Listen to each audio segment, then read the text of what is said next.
Hello, what's up? This is Cotman back again for another, boring tech podcast. Malamang ito. Boring tech podcast. Since magdadaldal lang naman ako sa inyo ng matagal, nakaka-boring po ito sa mga hindi interesado, of course. Pero sa mga interesado dyan, please bear with me kasi I will try my best na maging informative po itong video na ito para sa inyo.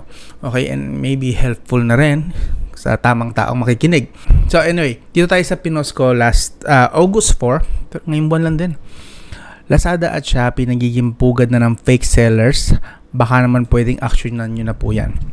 Okay, I'm sure marami na sa inyo nakakita ng ganito since ang dami namang Pinoy na gumagamit. Common na sa mga Pinoy ang gamitin ng Lazada and Shopee. Okay? Both.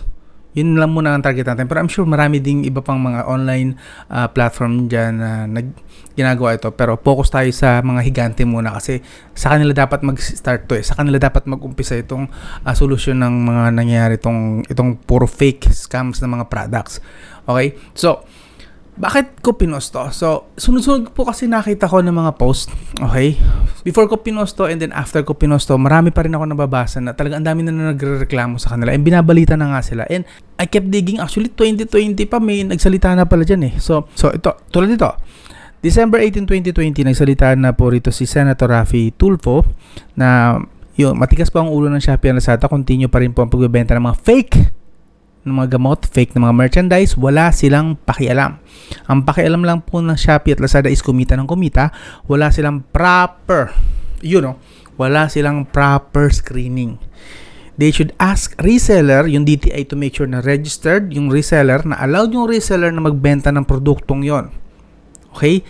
Hindi po ito ginagawa ng Shopee at Lazada. Wala, sobrang napakaluwag po ng Shopee and Lazada. Wala silang pakialam. Papasok lang sila ng papasok ng mga seller kahit na yung iba doon. Halatang naman na sa product, sa description, sa picture na fake yung item. Pero yung mga ginagamit na pangalan ng produkto is pang mga legit. Okay? For best example, try natin mag-search ng Samsung Tab. Samsung tablet. So, tingnan naman natin yung mga unang lumabas sa search query ko. Samsung Tab S9. Mukha bang Tab S9 itong isang to? Yan yung nga. Picture pa lang eh. Wow, ang ganda ng animation. Okay, ito na lang. Ito, yan. Mukha bang Tab S9 yan? Yung ganyang itsura na yan. So, dito pa lang alam natin hindi to Samsung product. Hindi to legit Samsung product. Obvious na yun sa picture. Tapos, ito pa. The price. Samsung Tab 3,399. Too good to be true na nga eh.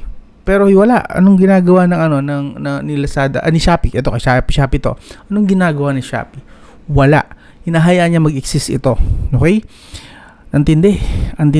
Tingnan lang natin yung itsura. Oh. Samsung, ginagamit lang yung pangalang brand, yung brand na Samsung. Tapos ito yung mga itsura ng this is an Apple, this is an iPad, not Samsung. MediaTek 659. Oh my god. Nakakalusot ito. Try natin sa Lazada para makita nyo, para fair. Samsung tablet. Natin kung anong unang lalabas, mga lalabas. Ito yung mga mga results. Actual research query po ito. Okay? Para makita nyo actual. Ito rin, ganoon din eh. Parang ito rin nyo. Tab S9. Tapos, ito, mukhang legit ito. Kasi ito yung A series nila. Budget na to. Budget tablet talaga nila ito. Pero ito, this one. Samsung C9 tablet pero ang picture walang Samsung. Tingnan natin yung picture na ginagamit nila. Mukha bang Samsung? Ito this is an Apple iPad po ito. Pero ito, this one is ito totoong Samsung na image na to. And then 4,000 pesos lang. Too good to be true kasi alam ko magkano ba ang isang Samsung Tab? Samsung Tab S series S9, yung S9. Sige, sabihin natin S9. Supposedly, ang Samsung S9 is dapat nasa 85,000. S9 plus 70,000. S9 na basic nila is 47 or 48,000 pesos. Look at that. Pero kay Lazada, 4,000. Kay Shopee, 4,000 din. Wow. How about try naman natin ang comment section nila, no? Okay, so dito magkakaalaman yan sa comment section pati bayan eh. Unahin natin yung mga 5 stars. During the sale, so glad I waited for no doubts as to its credibility since this is in flagship store. The package arrived This is a flagship store daw, Mega Electric. Samsung Tab S9 Ultra. Ultra, yung Ultra magkano? 80,000 pesos. Pero worth 4,000. Pero sabi sa review, no doubt as to its credibility since this is in flagship store. Wow. And then, sa Tagalog naman, ito Tagalog na Tagalog. Epekto ng screen. High definition, napakahusay, napakagaan, katamtaman din ng screen. Napakaganda pa rin ang pakiramdam. Malaki ang tumatakbong memorya. At tumatakbong memorya? Halatang ginamit yung Google Translate. So, obviously, napaka-obvious na fake yung review. Pero, the sad part dito po is hindi po kasi lahat ng Pinoy is may common sense. Especially, hindi ko naman sabi na maliit sila, pero ito kasi po talaga nangyayari. Yung mga less educated natin ng mga kababayan, yung hindi po ba hindi exposed sa technology, hindi exposed sa mga alam din natin, okay? Kasi hindi naman tayo pare-pareho ng ng exposure sa lipunan magkakaiba po tayo ng alam lang din sa lipunan. And may mga kababayan po tayo na gusto nila magkaroon ng smartphone, gusto nila magkaroon ng gadget, gusto nila magkaroon ng devices, magandang pang gaming, pang social media, pero gusto nila sana makatipid. And pag nakakita sila syempre ng mga ganitong post sa Lazada and Shopee, worth 4,000, meron na akong ganito Samsung Tab S9 Ultra, flagship level, worth 4,000 pesos. Tapos ganito kagaganda mga reviews. Maniwala ko hindi naniniwala sila. Okay? Eto to think mayroong 119 ratings. So sabihin na natin, lahat 5 star pa 5 star, 119 ratings. Kapag ganito, okay, sige bigay ko kayo ng mga dito, mga red flags dito. Although alam ko nagawa ko na ng video to before, pero yung tinutukoy ko dun is kung paano ma-identify kasi yung mga legit Pero this one naman is para inaano natin parang kinokondina natin yung practice ni Lazada at Shopee naman na point of view Eto kapag sa comment section, may mga mabasa kayo na kakaiba yung Tagalog, hindi normal na Tagalog, or hindi rin normal na English, magduda na kayo. Pangalawa, kapag ang isang item, kagaya nito, is halos lahat 5 stars, perfect, tapos, ganito yung klase ng comment section, perfect score, my God, please, magduda na po kayo, okay? Gamitin po natin ang kukote natin hanggat kaya natin yung tamang pinakauna. Ika nga yung if it is too good to be true, malamang tama yung hinala mo, hindi talaga siya totoo, fake talaga siya, scam talaga siya. Kung sa Tagalog pa, kung tingin mo masyado siyang maganda or masyado siyang okay, masyado siyang malapit sa perfect, napaka-questionable ng presyo niya, napakamura. Wag niyo pong paniniwalaan yon. Malamang sa malamang.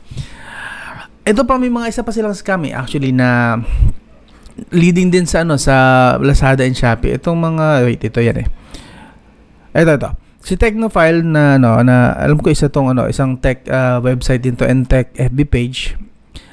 Parang sinusubaybayan ko rin kasi mga post nito Lazada, what are your plans about legits? Sila, pati ito mga nagrereklamo. And sa comment section ito may nagtanong, is there such a thing? Tapos sinagot naman ni Technofile, there are. We saw video from James Escandor about a store with real Lazada Mall tag. Even Lazada Mall na ngayon even mga Lazada Malls. Okay, so parang hindi na applicable yung old video ko na titingin lang kayo sa Lazada Mall para makakuha kayo ng mga legit na mga item. Even sa mga Lazada Malls and Shopee Malls, yung mga talagang dapat nandun yung mga legit, nagpapadala na rin ng mga fake products, scam. So, ewan ko, parang ang hirap na tuloy pagkatiwalaan ng Lazada at Shopee. No? Unless sa mga kilala natin trusted na natin ng mga sellers. Pero sa mga ibang mga sellers na ngayon lang natin mamimit, makikita, ma-search, lalabas sa search natin, nito lang natin makikita, and meron silang tag and logo ng Lazada Mall or Shopee Mall. Parang ngayon nakakatakot na no? And wala po kasing ginagawang aksyon si Lazada and Shopee. And yun yung pinaka-sad na part. Kagaya na sabi ni Rafi Tulfo. Ito hindi po ito ginagawa ng Shopee. Yung pag-check ng registered seller blah blah blah. Wala silang pakialam, sabi rito ni Senator Rafi Tulfo. So, ang lungkot lang na sinusuportahan kasi natin itong mga to kaya nawiwili hindi kaya pagkaisahan natin tong mga to, i-boycott natin tong Lazada at Shopee nang matuto sila na dapat inaayos nila yung reservation nila. Yung mga nakakapasok sa kanilang seller dapat nakasala ng maayos. Dapat. Kasi may mga kilala ako actually, ito, real talk ito, may mga kilala ko na kapag nakakatanggap sila ng fake, sasama lang loob nila. Magagalit sila. Pero wala silang gagawin. Hindi nila alam na pwede nilang i-return yung item. May mga ganitong tao, promise. May mga kilala kong ganito. Hindi nila alam. And nung nalaman ko, tinuro ko sa kanila kung paano, saka pala nila sila kikilos. And then, meron din akong kilala na hindi talaga siya, niyatamad na daw siya, magkano lang naman daw, 200 pesos lang naman daw yun, 300 pesos. Hindi rin naman siya mayaman para sabihin niya yun. Pero wala, tinatamad na kasing kumilos. So, ang pinakamaganda sana mangyayari dyan, kung may mga ganun tayong kababayan, is mas maganda na lang sana is inaayos na lang nila Lazada at Shopee yung servisyo nila. Make sure na mga legit seller yung mga nandun at legit din yung mga item at products na binibenta ng mga tinatawag nilang legit seller. Kagaya nga sabi ni Technofile dito, even with legit seller is nagbebenta pa rin mga fake na mga products. Kung sinasalan na lang sana nila ito na maayos, to automatic ban. Or meron sana silang kahit isa or dalawang tao, or isang team, limang tao, siguro kaya naman nilang i-afford yun, 5 tao na mag-check isa-isa ng lahat ng mga stores na kung nagbebenta ba sila ng, mahirap ba yun? Kahit ng isang tao lang bigay lang sila ng isang tao, tapos yun lang ang gagawin ng taong yun, taga-check lang, lahat ng stores isa-isahin niya yung product, kung okay ba, kung legit ba to. Actually may mga dito, Lazada at Shopee store na questionable nga yung mga pangalan ng store yung jumbled letters lang, walang pangalan talagang maayos. Teka, hanap tayo para makita nyo ha. Ito, may Lazada Mall na logo, Imo. Yan, tulad yan. Mukha bang legit yan? Ito daw kung legit yan.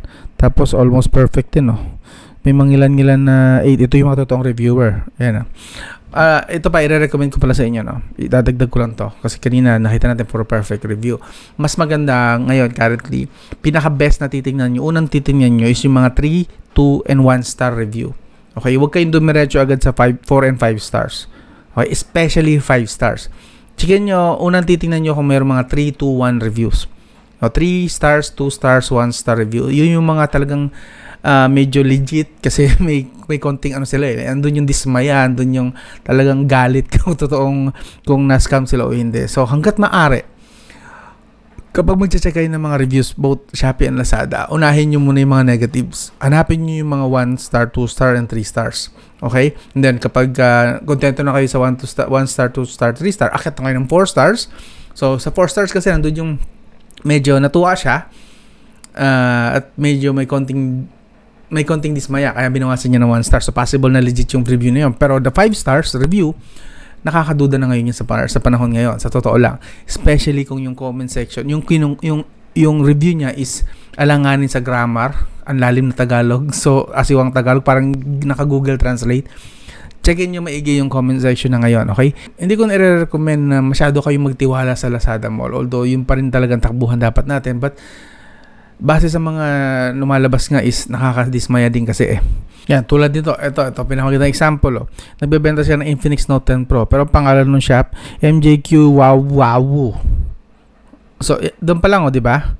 Kita nyo na. Tapos, ito, malaking tulong din to actually, itong ship on time, 45% lang, 81% yung chat response, 89% yung rating. Pero yung pangalan pa lang yun, nakakaduda na wala sa ayos So, MJQ Wow. Try pa tayo. Meron pa yan, sigurado. Marami tayong makikita rito ng mga ganyan na alanganin yung pangalan ng mga Ito, try natin sa Vivo. Ito. Tama yung mga ganitong pangalan ng store. Check nyo. Nakalagay dito, Vivo, buy one take one pa daw. Buy one take two. 868 pesos lang at ang pangalan ng store ay CQOWJXSO.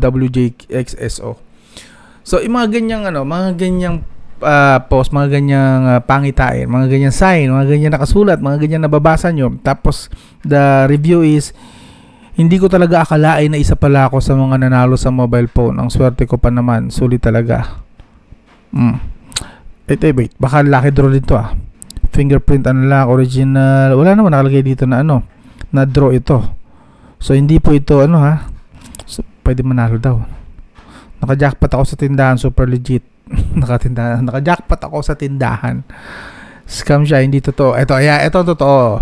Pero nag 5 star siya in fairness Parang naman hindi burahin ng seller. Sa pen, may magagaling na ganito na nagre-review Para hindi burahin ng seller yung kanilang, I think nabubura yata to for some reason Pero para hindi na ba hindi na isipin ng seller kasi usually mga Chinese seller to mga to ginagawa nila 5 star 5 star yung review yung nakalagay pero ilalagay nila yung totoong nasa isip nila. Scam siya, hindi totoo, gusto ko ng refund, wag kayong mangloko ng tao, di tama ginagawa nyo. Gusto ko yung mga ganitong reviewer. Kapag ka naka-encounter na kayo ng ganito at nahihirapan na rin kayong isoli or something or gusto nyo makabawi talaga sa store, gawin nyo ganito. Lagyan nyo ng 5 star review pero yung mga nakalagay na review kasi baka feeling ko pwedeng burahin hindi ko alam yung kung allowed yun, hindi yata, pero just in case lang para lang nakakalusot siya, para nababasa agad ng mga ibang namimili. Try nyo ganito gawin, lagyan nyo ng 4 or 5 star tapos sabihin nyo yung totoo binigyan nyo microphone stand, sirapag, galingan nyo lang. So galit na galit yung mga ganyan. So, ang dami pong ganito. Talamak po masyado talaga sa Lazada and Shopee. And then, meron pa yung mga dito. Ito, sa Tecnofile din na website naman ito. Ayan, be aware of fake Infinix phone. Ang dami rin po ngayon. Yes, nakikita nyo kanina Vivo phone, di ba? Yung fake. Itong Vivo phone na to, fake. Hindi lang po Vivo. Meron din Oppo. Meron din sa Realme. Meron din sa halos lahat ng brand. May fake naman, I'm sure. Meron silang version ng fake Xiaomi. Try natin. Alam ko meron din sa Xiaomi How about try natin sa Redmi. Eto, Redmi Rhino 8. Meron bang Redmi Rhino 8? Parang wala namang yatang Redmi Rhino 8. Tapos, YCGTC. Alright? May ganito bang unit ang Xiaomi? Ang ganyan, yung tsura. And dito sa balita ni Tecnofile, actually, iwan ko yung link dito sa video description just in case na-curious kayo. Beware of fake Infinix phone. So, ang dami rin po nag-sale din ng Infinix. Try natin Infinix. Kumahanap tayo ng mga fake dito. Usually po kasi pag nag-search kayo ng brand, lalabas yung totoo. Ito sa pinakataas lagi nakalagay yung flagship store. Yan, flagship store. Usually yung nakalagay. Basta i-type nyo lang yung pangalan ng brand. Huwag nyo i-type yung model like Infinix GT30 or Note 10, Note 30. Huwag nyo po ilalagay. Ilagay nyo lang yung brand. Usually lalabas yung sa pinakataas, sa search bar nyo, nandoon po yung totoong flagship store. Usually. Okay? So, abangan nyo yan pag nag-search kayo. Doon kayo sa mismong flagship store maghanap. Mas mataas po ang porsyento na malamang legit yung makuha nyo kasing item. Pero aside from that, pag bumaba na kayo, yan, makakahanap na kayo dito ng mga fake na mga Infinix actually. So, this one, Infinix Hot 30i. Walang review, pero at ang pangalan ng store, MNMGU. Ayun, mga ginaganyan, niloloko-loko yung pangalan ng store. Number 1 red flag yan, na malamang hindi mapagkakatiwalaan yung store na yan. Hanap na lang kayo ng ibang store. So, totoo itong binabalita rito ni Tecnofile. Yan, mukhang naka-encounter nga rin talaga siya. 2,300 pesos lang ang Hot 10i. Ito ay Hot 11s 2,000, Hot 10i 2,300. So on and so forth. Mukhang ang dami Tapos, mga fake reviews din to malamang. As expected, ay hindi natin mabasa, masyado maliit pala. So, huwag na lang natin basa. Basta yun, iwan ko tong link nito sa video description para kayo mismo makabasa. Visit nyo yung website ni Tecnofile. Marami kayong dito. At least mga sa tips niya. Ito rin actually sa mismong page, nakita ko lang to kasi may nag-share nito sa isang group na si Mary Bautista ginagamit. Ito, isa to sa mga technique din nila actually. Ginagamit nila or ninanakaw nila yung mga pictures ng mga sikat na YouTuber like this Mary Bautista sa YouTube. Kung I'm sure kilala nyo to, sikat na sikat po ito. Ayan nagagalit siya. Hanep, ang sarap manakit. Galit na nga. Wag basta maniniwala sa mga scammer na magagaling mag-edit. Yes, ang gagaling po nila talaga mag-edit. Good thing. Actually, si Pinoy Tech Dad, nakita ko may ganito rin si Pinoy Tech Dad ninakaw din yung picture niya and ginagamit siya tapos may hawak yata siya na something. And si Ninong Rai may hawak din ng mga yan, tulad yan. Fake yan. So, wala daw talagang ganyan na price. Okay? So, huwag po kayo maniniwala. Basta, mas maganda siguro kung may mga favorite kayong mga kilalang tech YouTuber or kahit hindi tech YouTuber, ibang mga kilalang personalities. Mismong checkin nyo yung mga official Facebook page nila para lang masigurado nyo na sila nga talaga yung nag-post. And kung yung picture na yon is nandun mismo sa Facebook page nila, malamang is legit yon. Pero kung wala yon, Okay? Kagaya nito. Ito nasa kanya kasi in-expose niya na scam nga daw yan. Hindi siya yan. Okay? Inedit lang yung mukha niya dyan. Which is fake yan. Iwasan niyo po yung mga ganyan mga ano. Ito pa. Galing sa Today's Carolinian actually. Beware of false confessions, fake reviews in online stores. Actually, alam ko Indian yata to. Indian or Saudi. I think Indian. Indian to. Ayan. Ito para mas mabasa niyo. Baka hindi niyo mabasa Ayan no. So parang nakarating na sa ibang bansa na kung gaano katalamak si Shopee and Lazada sa ginagawa nila. Due to situations brought about by the pandemic, most Filipinos look toward e-commerce as an alternative in order to purchase essential and non-essential items to avoid buying counterfeit and falsely advertised goods. Buyers often rely on the online reviews. Yes. So, ang hirap ng paniwalaan, no? So, yun, ito lang yung mga pinaka-technique siguro na ano ko sa inyo na gusto ko sana gawin nyo. Ito actually kay Mr. Who's the Boss ito, pero hindi siya tungkol sa Lazada at Shopee, pero similar po kasi yung sistema na ginagawa ni Lazada at Shopee. Parang kinopya nila sa Amazon na puro fake reviews din. So, siguro kung hindi nyo pa napapanood dito, iwan ko yung link dito sa video description. And then sa Reddit actually, so, ganito po kalaki, ganito po kalawak yung napiperwisyo ng Lazada at Shopee. Ganito po kalaki yung perwisyo nila. Nakarating na rin sa Reddit. Does anyone here know about notice fake reviews in Shopee and Lazada? So, yun, haba na rin ang thread niyan. So, wag nyo po minamalit itong issue na to. Kung mayroon kayong mga tropa, kayo mismo or family nyo, jowa nyo, barkada, lahat po ng mga kakilala nyo na gumagamit ng Lazada and Shopee para makapagbili ng kanilang mga items, warningan nyo po sila na wag basta-basta maniniwala sana sa mga fake reviews, sa mga una nilang titingnan pangalan ng store, kung mukha ba talagang legit. Pangatlong titingnan nila, okay, is yung rating. Tulad nito, walang rating ito, red flag yan. Dapat ang pag sinabing may rating is kagaya ng ganito. Ito sa flagship store mismo ni Vivo, nakalagay mismo Vivo. Kasi flagship store po siya, nakalagay flagship store, nakalagay. And then seller rating, ship on time, chat response, ang taas lahat. Nasa 90% pataas lahat. So, solid po yung ganyan. Yan po ang mga titingnan nyo. And then, kapag titingin kayo sa comment section, check nyo maigi. Unang chichikin nyo is yung mga mabababa muna. 1 star, 2 star, 3 star, to 4 star at least. Pag puro 5 star, nakakaduda rin yun, syempre. Bakit walang ganon? And then, kung puro 5 star naman siya, pero mukha pa rin naman siyang legit, tingnan nyo naman, or basahin nyo naman yung mga comment section. Yung mismong sinasabi nila doon, kapaniwala pa ba? Normal ba yung Tagalog? Normal ba yung English? Yung ginagamit na terminologies? Normal pa ba? Parang hindi na. Kapag ka ganon, red flag na ulit yun. Okay? Maghanap na lang po kayo ng ibang pagbibilhan sa online. Kung talagang online lang ang options nyo. At this point, I would really recommend na pumunta na lang kayo sa SM or sa mga kilala nyo pinakamalapit na mga malls at doon bumili ng mga items hanggat maaari kung available sa mga malapit na mga malls sa inyo yung item na bibilhin nyo. Yes, hassle, lalabas kayo, blah blah blah, ubos sa time. Pero di ba mas hassle kung fake yung nabili nyo tapos ang hirap isole or ang hirap ng proseso kasi pupunta pa kayo sa pinakamalapit na LBC or hintayin nyo na ipa-pick up ni Lazada or Shopee yung item para ma-refund kayo or para ma-isole nyo. Hindi maghihintay pa kayo ng another 1 week to 2 weeks para lang ibalik yung pera nyo if in case na aprubahan nga yung request nyo na refund or replacement or kung ano man yung naisip nyo na na gawin doon sa fake products. Di ba mas maraming hassle yun. So yun, recommendation ko lang naman at this point, best talaga option is physical stores hanggat maaari. Pero kung trusted nyo naman yung store, matagal na kayo nakikipag-transact doon, good for you. Kasi at least yun ako, tulad ko, meron ako mga trusted stores online. Yun, paniwala, yun dun, okay lang yun, stick kayo doon. Pero sa mga hindi nyo naman kilala pa, ngayon nyo lang maka-encounter na sellers, medyo maging vigilant po tayo, magbasa, check-in yung mga credentials nila. And to Shopee and Lazada naman, sana naman magkaroon naman kayo ng konsiderasyon. Kaya ang laki na kinikita nyo sa mga Pilipino. Puro pera na lang ba? Puro pera na lang bang usapan? Naintindihan ko naman na gusto nyo kumita, pero nakaka-pervision na rin kasi. Hindi na tama eh. Illegal na nga at this point eh. Sana talaga kayo, tirahin kayo ng may manok sa inyong politiko or batas sa bansa na talagang panagutin kayo kung ayaw yung pagbaguhin tong ganitong sistema. Sana lang. May magagawa ba tayo? Kung may magagawa sana tayo, makiki-cooperate ako eh. Masasali ako sa kung anong movement na meron na yan. Anyway, kung ito lang muna ang ambag ko, yung at least kahit pa paano ma-warning ako kayo, malaking bagay na siguro yon.